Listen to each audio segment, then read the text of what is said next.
पकाचांग जे हैदरी मुहल्ला जो ट्रांसफार्मर हफ़्ते में 2 दफ़ा सड़न जे करे शहरी सख़्त परेशान। शहरियुनि जो चवणु आहे त पंहिंजे पैसनि सां 2,36,000 भरे ट्रांसफार्मर ठारायो, हफ़्तो मस गुज़रियो आहे, वरी प्राइवेट माफ़िया ज़बरदस्ती ट्रांसफार्मर लाहिण लाइ पहुची विया।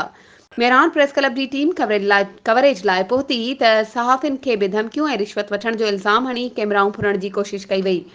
सहाफ़ियुनि खे कवरेज खां रोकींदा रहिया ऐं धमकियूं बि ॾींदा रहिया। शहरियुनि ऐं सहाफ़ियुनि एसएसपी खैरपुर डॉक्टर समीउल्लाह सूमरे ऐं एसडीओ सेप्को खे अपील कंदे चयो आहे त अहिड़नि ब्लैकमेलर प्राइवेट बिजली में कमु कंदड़ इस्माइल ऐं अब्दुल्ला मुगल जे ख़िलाफ़ सख़्त कानूनी कार्रवाई करे FIR दाख़िल कई वञे त जीअं ही ब्लैकमेलर वापडा जे नाले ते शहरनि खां लखे रुपया जेके लुटे रहिया आहिनि उहे वापसि थी सघनि।